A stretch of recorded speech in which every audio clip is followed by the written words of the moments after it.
Ada mignonet penaos mankon spimezor prez da eulia troyouker balibreiz e brolandi, kregiare an abad an irio dirak ilis lambol gumilio. Mais meus be plijadur el lambola bechou, o Roberto an ilis, gonan ol vaniel ouech, o popoland bili. Pop, egen laouen e se plantes bea, Et mintimmo. laouen kenan, e kreskir landivicho evin merio, evit ober anaoudegez gant Michel Prizer, Yozo Corner et Moues Brolandi, las qu'on a mille en avezé d'amant ervro.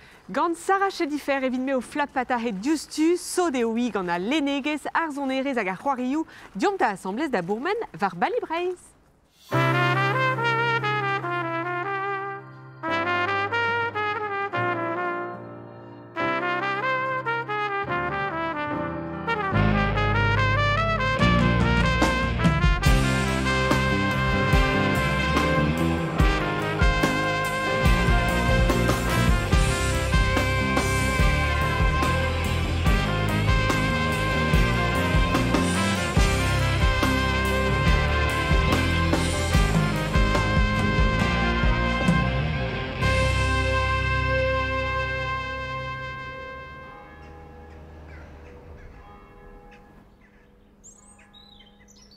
Salut, dit Sarah penaos mankon.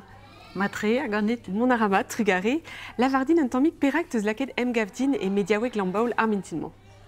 Azeo, une deus a lerioù hag avon an dedenus op az a randbro. Ya.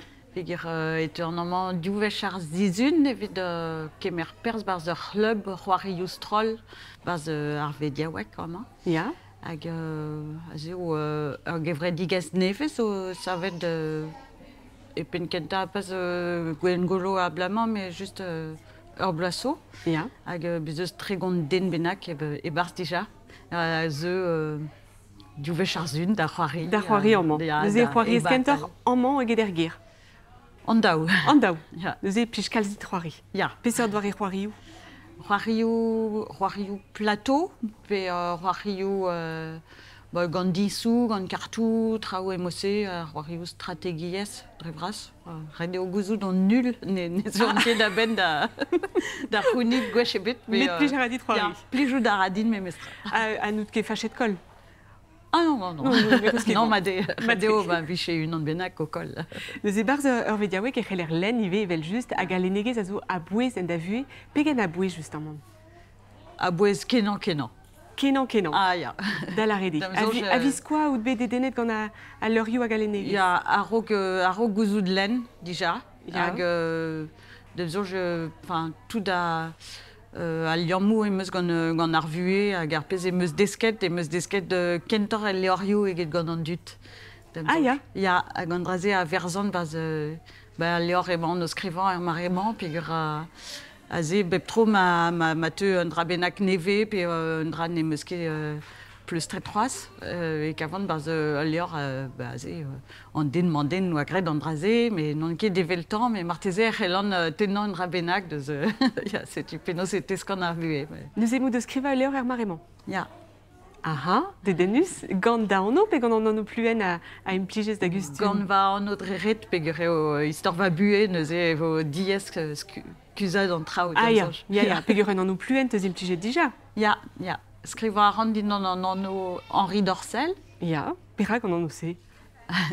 Bon, ne wezan ket resis perak ma kemeret un anno potr a perak ma gret d'ar mareze, mais bon, e pen kentan ne oan ket evit samman da vat, ar pez eo an o skrivañ un dra bennak, eo ar pouez un tom revraz evidon. Ya. Neus eo a vid en em guzat un tammik? Ya, vid en em guzat hag meus kemeret un anno pot, pe ne oa nemet potret barz aliam agal. Meus kavet oa furor marteze ne ouien ket hag ar viche ket un tom furor lakaat d'un anno pot evit matre menche e sor. Seti vid en em guzat gwellor. Pas en em guzat, mais keout muioc'h a chansou da vezan em bannet kenta. Ah, setu. Dem zo je oa ar zonj kenta. Hag ar pesteus betro da skriva beteken a oa kentor faltazi? Ya, setu, pa skrivan faltazi e virant va lesanno, pe sonjant baz an dud a vo rediet da studia brezhoneg divezator, ma ouezez hag pa vezez o klas traoù un des benak ur skrivanier ne se pemze quand non plus un des savel et au Cassius. C'est tu. Kenan. A neuze an tolman e vo da anno hag e teuio Hermès nous eus ket c'hoaz pegouls. Pas vous, je suis skriva. Pas voechu, c'est tu. Bon, matri. A vo kenderel gant argos, Sarah, e mon mouvant da zele deus ur gelaouaden divar ben leor a zo deud Hermès neveso ar blei en e slip. Ar blei en e slip. Ba pen krer ar c'hoat, man ar blei o jom. E selou a zo drouk. Nag a blija duro devez ar vugale o klevet agat klevet istor ar bleise. Dehan ur slibrizenet ruz a gwen. E penkenta an istor o deveza on a loenedal hag ar bleis. Padal, neo kemerit et evrut falganta. Ar blei neus ket drouk, e ne ket drouk. Neke drouk, me neke de c'helloumad evit aloen et benafin, ragol o doa trao trapou a me war da verza da stourm mouz ar bleiz daonet. Amañ m'em be plijet de laine en istor ze, a de la canet de gompren ie tout pez a oa koachet drek en istor, are, neure bon, oit kojal deus perak ar blei hag ar spont, neure ya ebe komzet deus bern traoù gant ar vugale, a drugare d'an istor ze, quoi. Le loup en slip, savet gant ar scénari ban outre set gal Wilfried Lupano hag ar skeudennaouerez Mayana Itois, ar aberz abaoe daouvil c'houezek. Eiz leor a zo d'an istor dija. Pas eus bekinig et d'un droidig ez brezonek evit al leor kenta da Julien Cornic en embornadurioù Kerjava e bedentornet tre gant ar actriz. Ar blei en slip a ze zo an veet mil an veet en broral, pugur gant ar fen, gant ar menojou a zo barz, men ar fin, hag a blij hag ar geren hag ar vugale. Ar pal a zo ie diskwel ar vugale, a zo moyen implij ar yez hag implij ar brezonek, gant l'ervioù hag istorioù an veont dija en galek. C'est une rien doare da zijolei pe ad dijolei un istor fin a farsus. Plijus ebet vugale? Dreistol peo distro ar bleiz ervro, toare. Daoust hag eus betro Sarah da len ar blei en e slip. Ya, e galek pelazo. Ah bah c'est tu. Mendare ma neus ket un dra bennak divar ben e barz Allen just a walar. Ah bah just a walar, Allen, petrae, Allen. Allen zo ar blog, moi savet dem zo je oa e daouvil nao. Ya. Pa oan er ger o rei brond am bugel un an ezo don ne betor. Ya. Hag en em gavout a ra en va un an da vat gant al enegez vrezonek a lenen hag c'hoant e moa da eskem gant tudal divar ben al leorioù brezonek. Hag internet evit ze zo drest ordinal peger a ze, me meus pa ve un dra bennak ne ket an avezet brudet gant an dut e kavez ataou un an bennak da respondit. Hag barz a blog eo dispar, lavarou da ran lenen meus an dra mantra, petra a zojit divar e ben, a vechou ez eus respondchou, a vechou denebet neus lenet, me don a ram emestra ar skrivanierien hag da lavaret ar pez a zonjont hag un eskem zo bekrouet da vat de debraout dem zoj. Mais ouspen leurioù brezonek a zo Ya. var ar blog. Ya, a bep seurt leorioù a zo estreget leorioù de denus ouspen. Mais zo e da deure leurs zel peogwir on an tammig frifurch hag em eus kavet dreist an doare didro mateus da lare d'an traoù.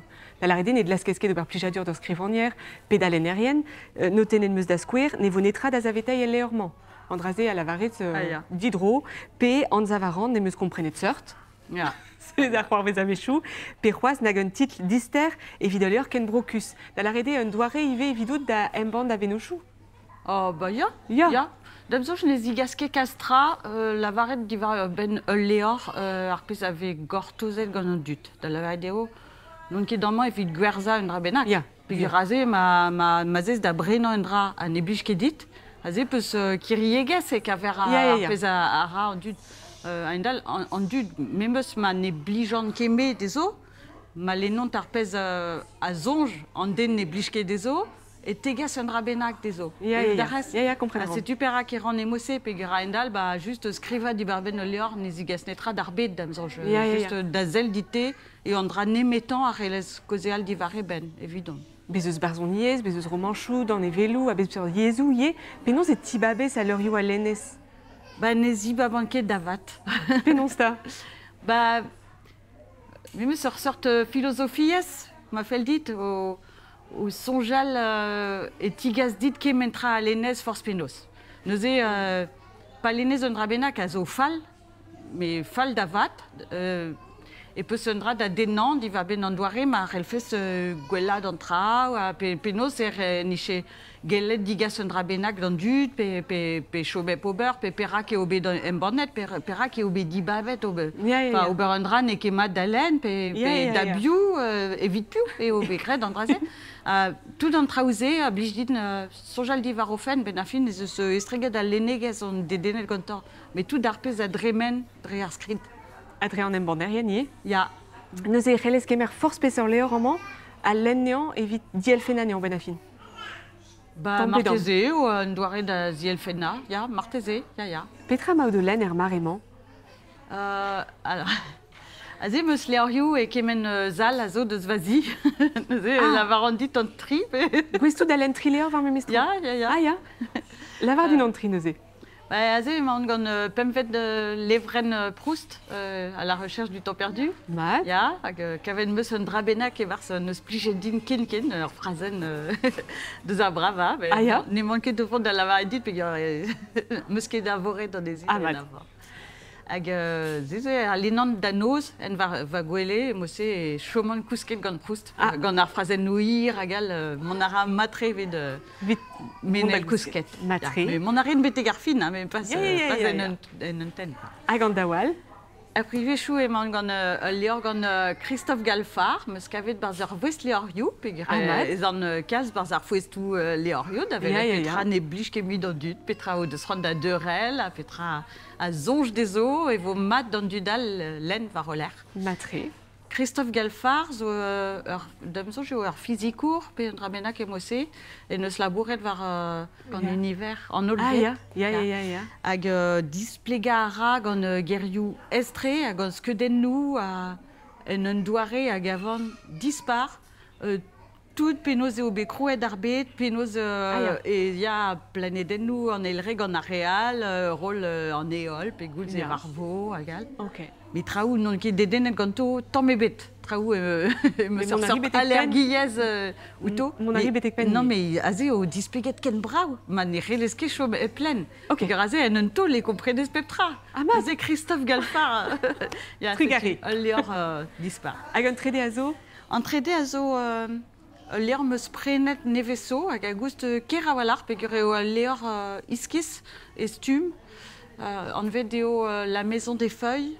Gant Danielewski, hag ar pot neus gret nous on ket c'hoaz petra eo davat, mais lior spont en ar mod, mais gant doareou skriva e barz neus force peseur tup e lakad a lizerennou evel pa vichen lennet barz ur melezour, pe...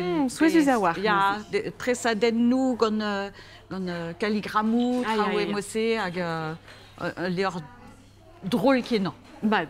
Ouspen len et plij ar zonne rez ditier. Ja. Neuze komzet vo setu chantik, vraiment e vo sele de gelawaden di var ben pladen neve Clarisse Lavanan kan ar yez.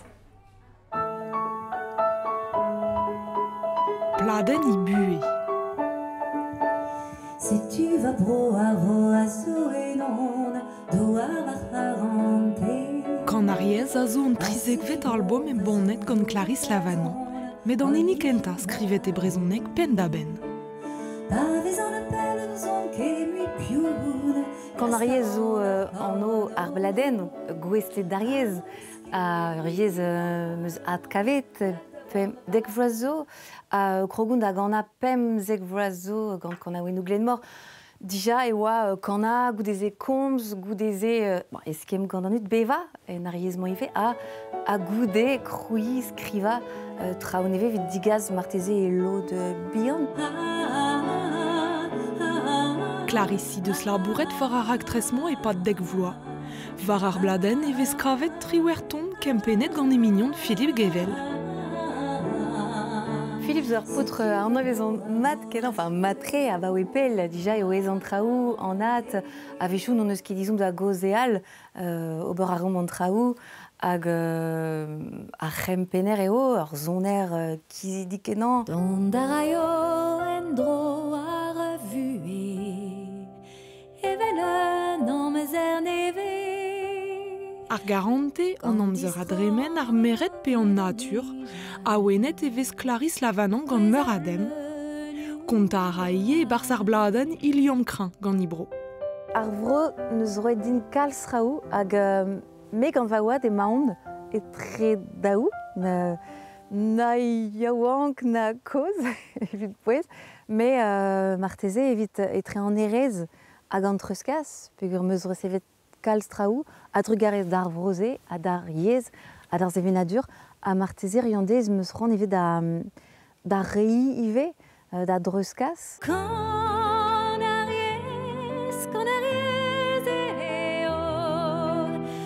Ar bladen a zo deuet miz e miz du, Clarisse Lavanon a vo var al leuren evit kinnig e rag tres neve a et daouvil pemvarnugen.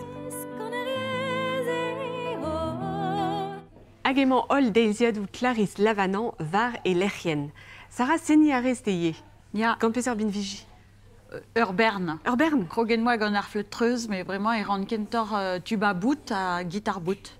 Amat, gant penons peus desket? Va unan.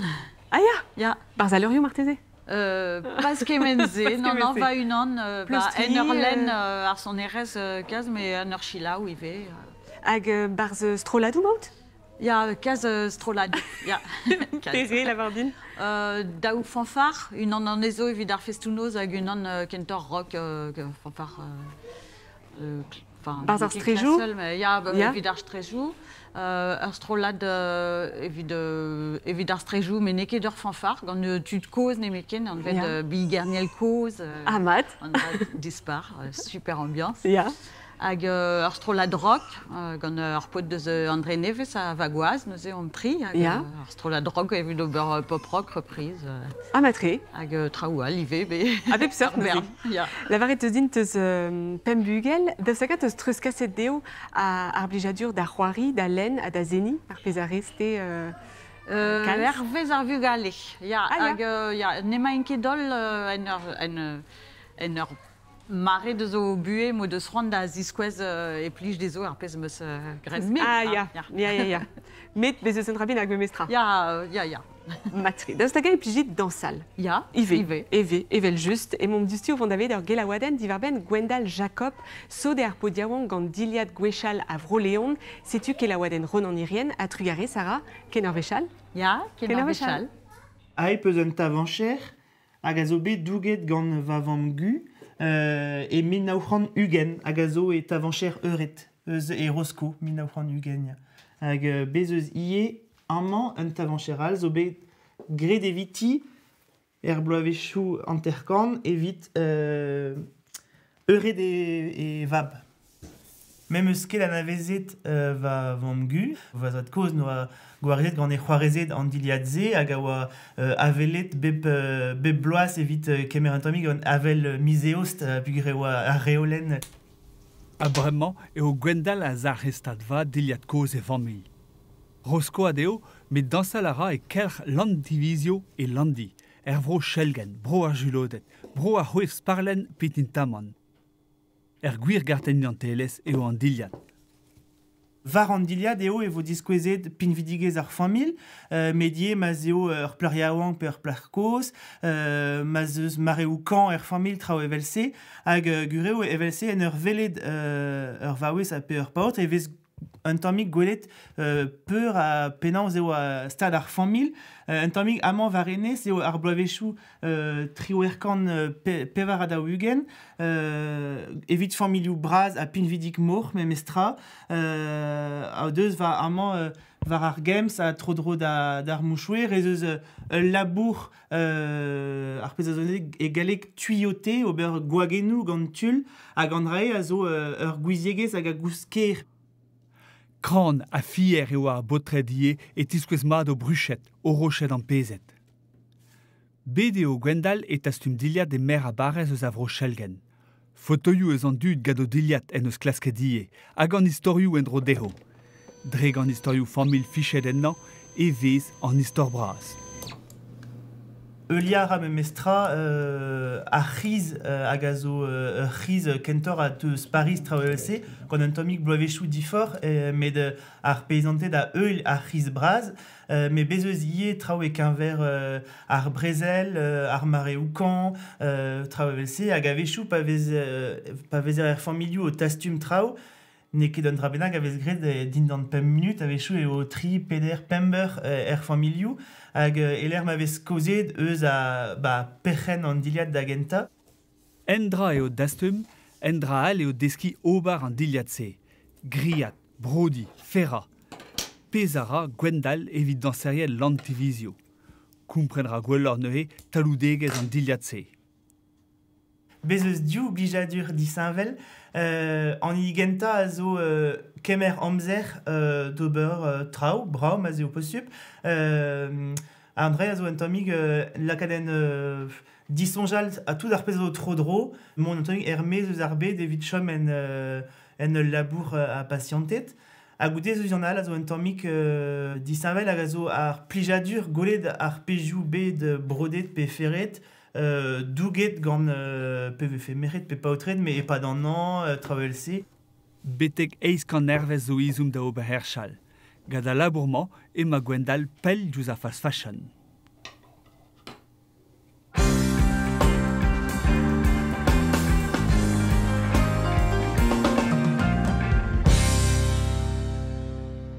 A setume e kreisker landivicho, bord ar c'handi, hag ar penal amañ, Funten santivicho hag en eus roet an o ar gomun, hag at kavet emeus Michel Prizer. Penaos man kont, Michel? Matre. Matre, bravo ar vue landivicho. Extra. Extra beuz, bravo an amzer ouz penze. Chans punteus deus. Az nevet de vichou gad eol ichoz eus un tammig ne betor, mais plijadurus e kaout un amzer mosse. Plijadurus kenan. Lardinta, Michel. Nou ket ganet ba landivicho. Nan, mais o ganet e log melar e traoantiou, hag e maoune chom e traoantiou. A morse nou peus betro da fival deus log melar? Yo, bedoun bet pa de penad e chom e lambaol gemilio. E lambaol. Just a war, tu chantig emeus kroget an abadenn assemblez gant goulwena, hag emeus konnen ur ganaouen. Pes ur ganaouen a zo an anvezet e lambaol. Bagnelou lambaol. Setu, gwez eve fez da gant a liom? Penad bihan ya. Oui. Me meus bet plijadur e lambaol a vechou. Oh, Roberto an iliz gant an ol bagnelou. Jo popopo landibidipi, jo popopo landibido. Mantur la ridondenik, jo pire pirala. Fentus vel kanaouen? Ya. A sanse nou d'or pot fentus a varie?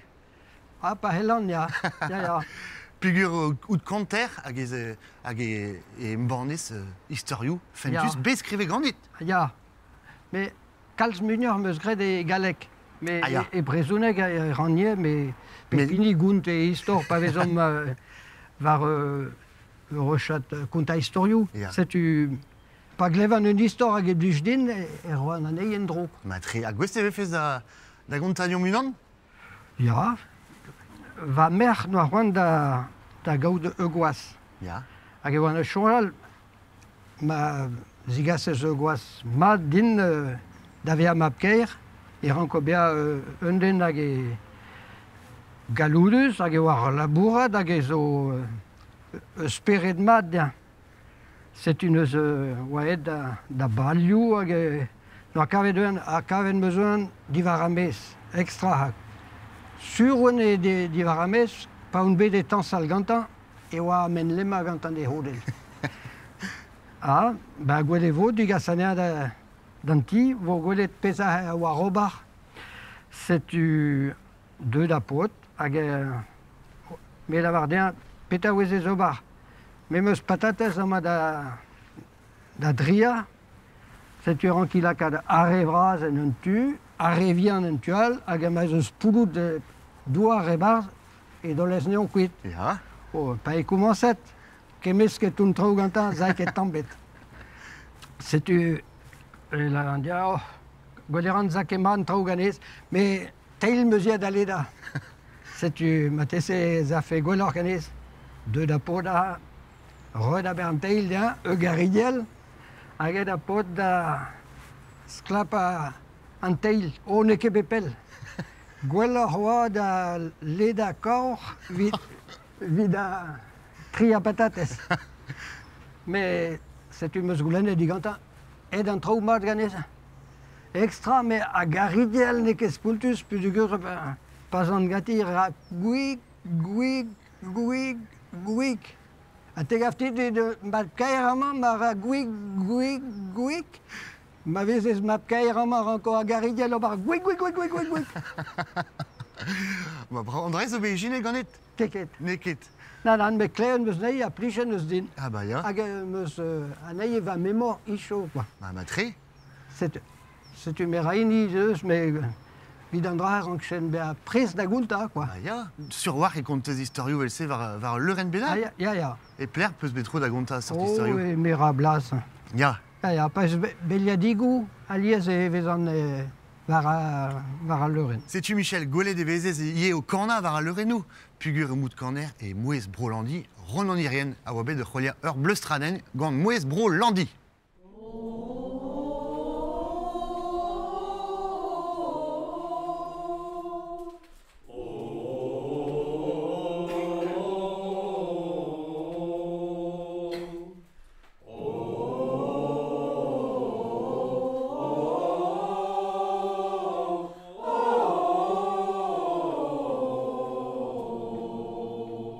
Brezhoneg vez kalz ganeomp, e galeg latin, un tamm bidiatou des skandet ganeomp.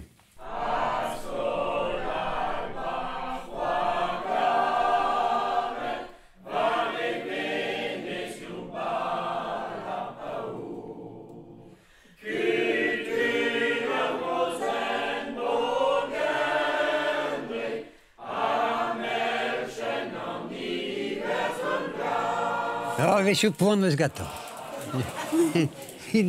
Vraiment, il dit qu'il y a une drogue, hein. Il dit qu'il y a une drogue. Quintus vechut. Mais pijadur kalz a pijadur meus. Puis la cagno da gana e brezhounek. Hag oriezi. Mezo gana la skana Mouez Brolandi e seit teglo a so gaftin pa un duet var va leve e moa an buzi var amzer hag a blije din kenan kana setu so dout kana e brezhounek ouspen setu un duet var zu kan Mouez Brolandi.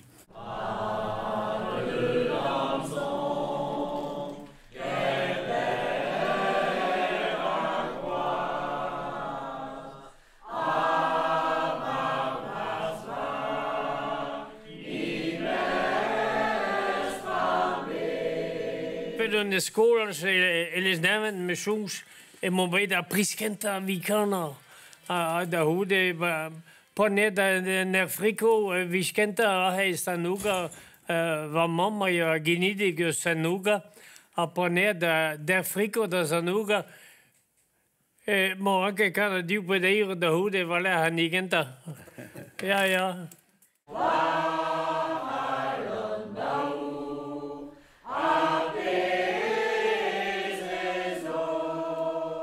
A la skana sanset a roblijadur d'an dud da re ve skana hag an eus c'hoant re plijadur d'an dud a zo selaou ar an omie.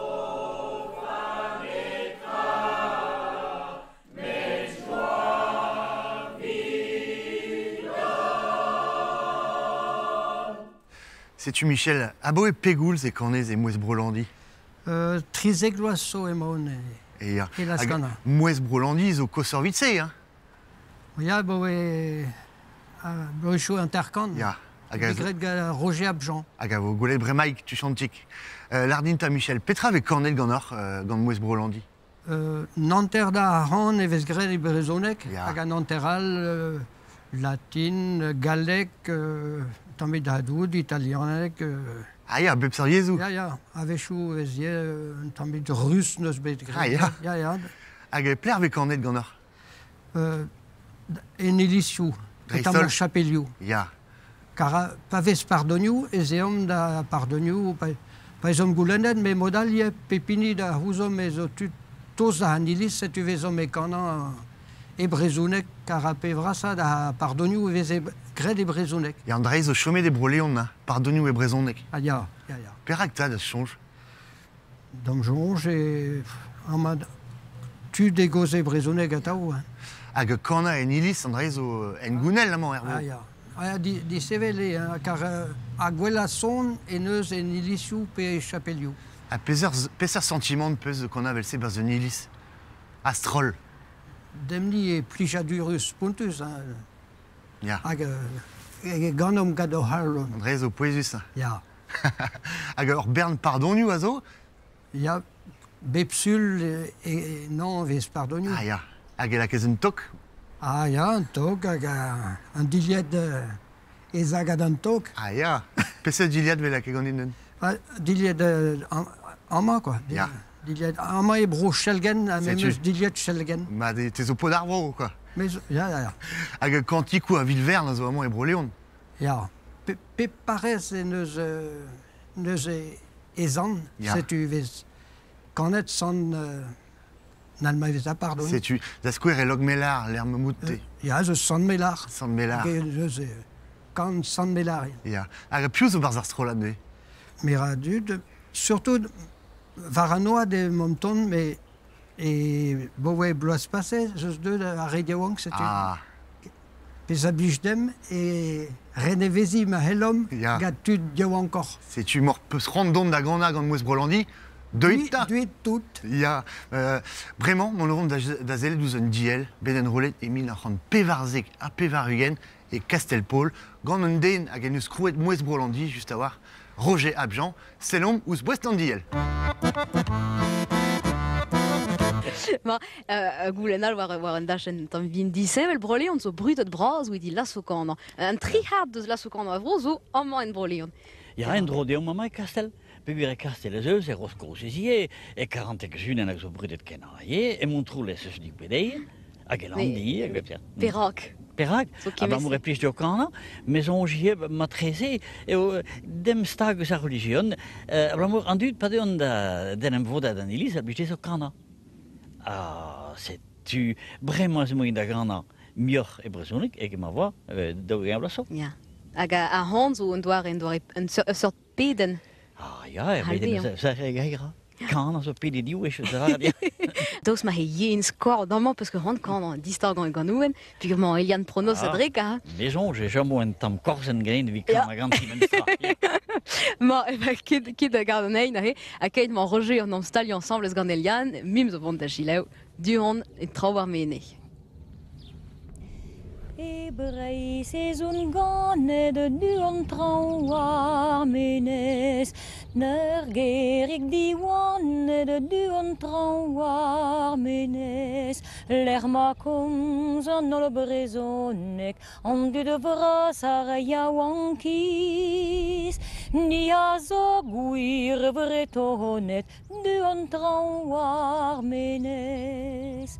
Vadou som skaved du an trouar menes, on ti am saved du an trouar menes, pegen kaem azur a vlenio yaouanki samzer neves, en dize o lan ar leusio du an trouar menes.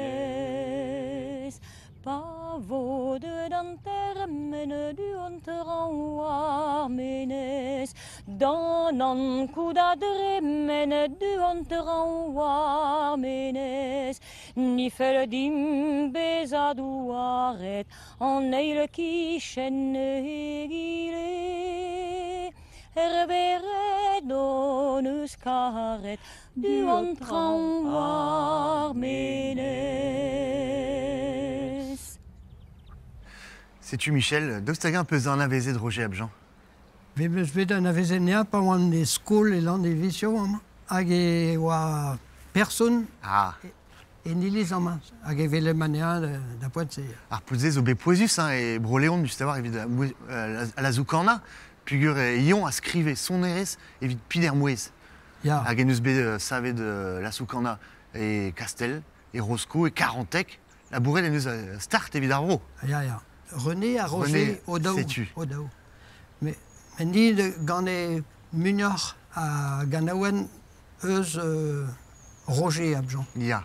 Un vorenou sur war peus de l'andivicho pawaz yawang flam. Plus juste voir vu. Ah ja. Ja. Ja. Change me doen da skol ma une 6 km d'Alen a doen ga de vélo pounder da Ponce. Ja. A peser Micher peus begren ze. Ah mais un temps il y avait Vicher pas une commencé dans la bourre de moi pevar zegloas. Ja. A gawan pastecher. Ah pas là. Et l'andi hein. Ja. A gon bet pas eisloas pastecher. A godeze unet estal keginer estal vraz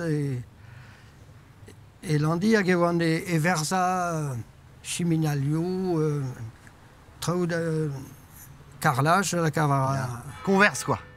Commerce. Agastal keginer zo kresked hein bah oui. Kresked a lai c'est avec kinta maunet des bars et wam kan a pemzeg a triugen. Ja. A pa meuze chuet va paunet va lever et wam spen 1000 kechaman 1300. Ja, changer l'entrao. Ah ja. Vraiment que peus gredano de Brochelgen. Petra est espéré de Brochelgen. Un moment kreis a Brochelgen. Ja. Brochelgen zo yes poes moues. Ja. Hag zo yet Diliet Brochelgen zo di sevel un tamet da haral. Ja. A c'hwe foun in kedevel. Hag e keñver speret, bezo di fort et étude plouvorn de skouer? Oh, un tamet devel.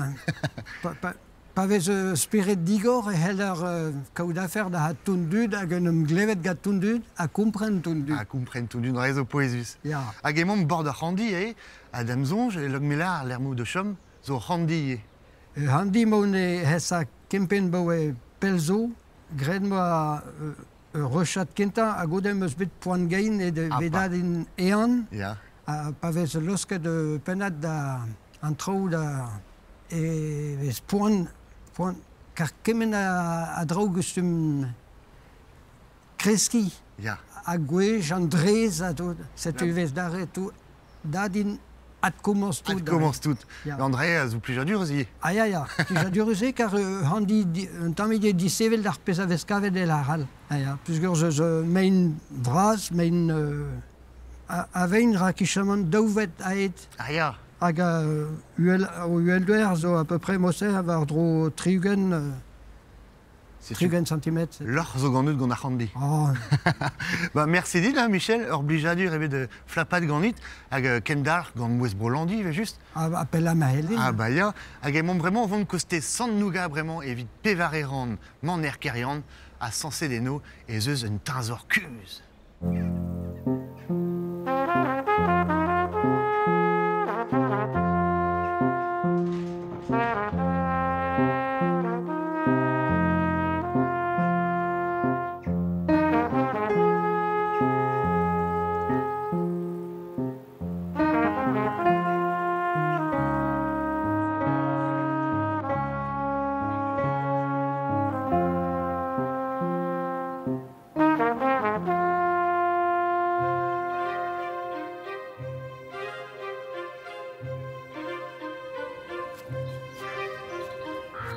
Meur a labour archéologiez a zo begret ema an kerian blavechou tremenet, kastet da ben ga kuzul departament pen ar bet. Bep tro ne ket furchade go evoin met diagnostiko archéologel, goulen ed arogo ber labouriourag treset varol l'erkizitik. Ar pa la voila kad varvel kemen dil l'er archéologel a vige ne vern an deiziata aneo. La chanter kentan e David Nantek etre a mogeriou hag ar c'hastev eo bet kavet savadurioù mogeriou. Seblant a ra bezan pe mogeriou evel ar pezon eus koste su. Da va varet eo mogeriou difen, gant marteze kazmat pe traousert se. Pe ar pezag ar refe bezan lerioù bevan evit soudardet pe tud o labour attendement.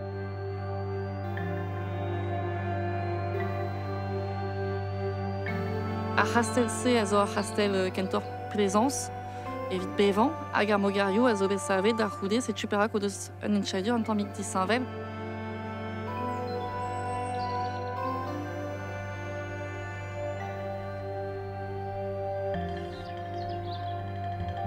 Savet on eus bet anaourioù e barz an douflezioù, ar pal a oa gwelet peler e oa ar fondasyon.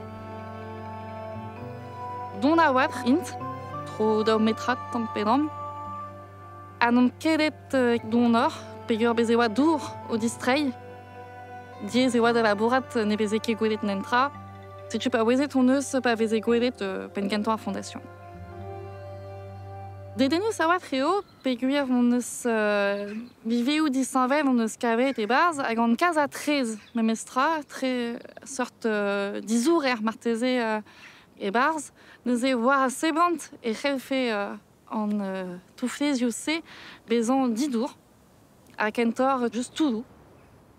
Drase ar c'hel bezan marteze viamet gant ar fed emañ ar c'hastel se, ar c'hastel plaisance ive, neus e touflezioù gant geot, c'helfe un tammig braour. Karjan a zo ler hag a zo kare qu'on an tuit o bevan kichen, hag plijet e oen dom gwelet o klask an avezot gweler ar c'hastel, petra oa ar rok. An an izidi hag a zo tremenet amman o deus a vechou komzet deom diwar ben ur c'harons aour. Ba vez e klasket deom ar c'harons aour hag a vez kuzet war a seban e Karjan. Malheureusement on eus ket kavet anean. Guire e kaver menek war ur renabl madou eus ar bloaz sektek kant pevarzek a pevarug en miret e dielaoueg an departament eus ur c'harons a laoret, a kizellet, ru an doublad ur sei hag an torchen ou en diabars. Priziet e voa da bev a hanlur d'ar marese. An tar grand va so, pe tribunal va so, ve hanlo, bien sûr, tout dut biena, mais Klas kollega, dus ik heb kans.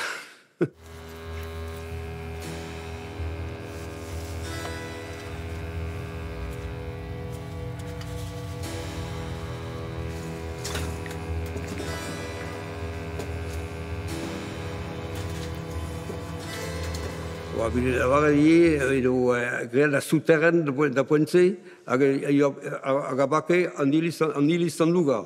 Voilà, zo bet en ilis an lugar, hag zo diskenet a goa mestra, en riboul pat 50 met à peu près. Mais non ket bet diskenet jambes, mais an tad zo bet diskenet barz, met da houle oa stanket. Zo bet den bet jambes da la varet buioc'h.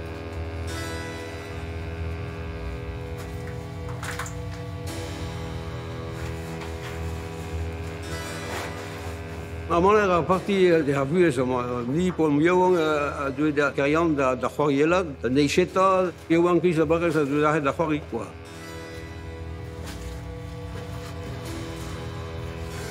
Man er a se, sanset, mais ni ga moyen da zon de barrez ga krambalet. Entol jo ba ha moer, hag a bastien bunese, hag a teom da c'hoarien en busat, ba ha man er hag a no troul euro, oblige ket a de hanger.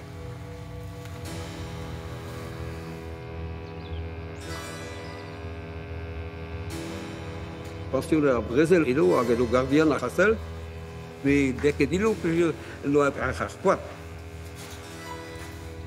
A choujou gant ma c'hoaz eo ma bachier, hag ya gwella di foup an lechou yo a san oa. Ar besen do gadentra da pased. A gwez ya un tuol d'an doufes, Baha manler en herbacéal da beg a gwez. Nizia var ramperien var nuel drentul e kostes ben doufes. Da ramas kistin e beshu. Mais bon, der laer en tambigie. Mais tal are dia o de BVD pense que mo sei o que calza a waturiu da burmen.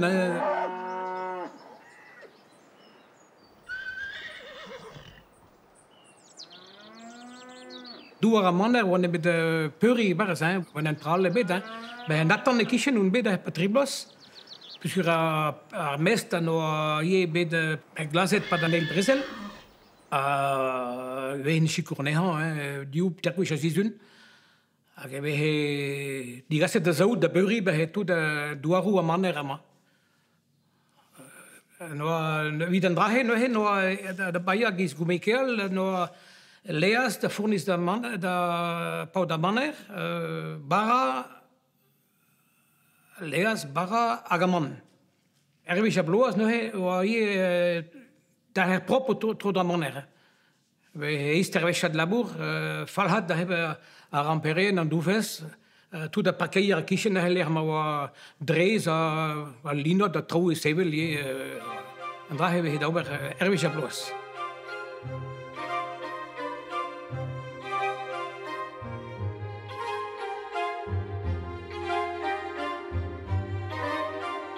E kerz an anteren genta eus an ugenvet kanvet, e vo egret gant ar gevredigez mignon net kerian, kamedou kenta ur raktrez mirdi ou riez, drezigas da hastel, a rebeuri a traoalez an engoun, bedastum a debroleon, barz maneriou a tier julod da horn bro.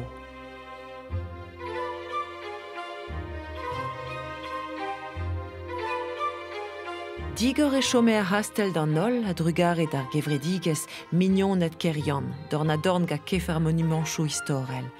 Redouaneur e da re a zeu e da velet, skaiouz an our evit goulen digor gad ar gward. A vechou veie kontet kaer gad ema, di war ben histor a hastel. Mervel a re az ar gward diveia e nantek an unnek a pevarugen, a nevo e laket den e beten eler. A restetze, neus ket furchet bezon eus get nemet ana da durioù, setu gouzout a reomp pezeus tamm o savadur anman, tamm o fozev du ze, gwelet on eus an drase dre trancheoù. Neus e pijet e vefem tober marteze ar furchedenn de etre an ov trancheen e reomp gwelet eus kaz a dra ou sur a war, neus ket gwelet c'hoaz hag ave fe de denis da gwelet hag ar fe chikour ar c'hanon da gompren ar c'hastelze hag ar pez hag a oa ar rok.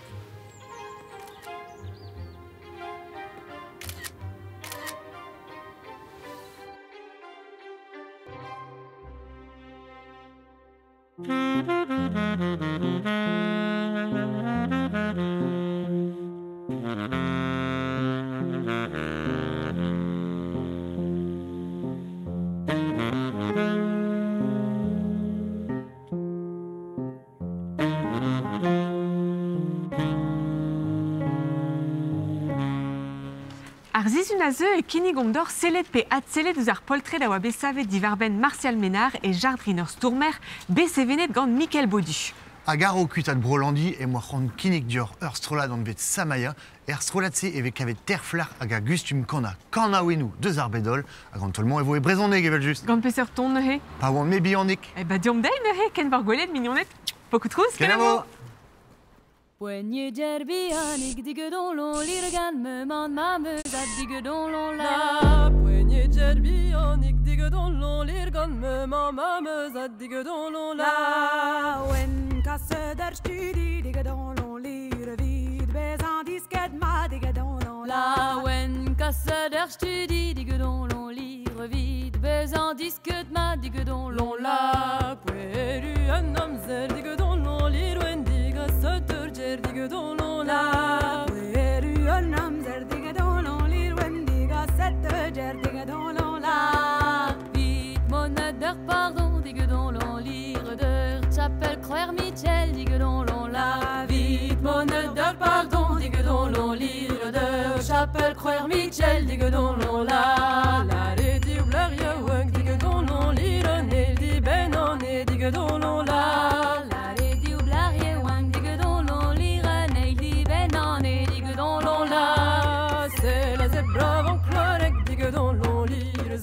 Chapelle croire Michel digedon la. C'est la zébra avant cloirec digedon lire zone chapelle croire Michel digedon la. C'est la zébra avant cloirec digedon lire zone chapelle croire Michel digedon la.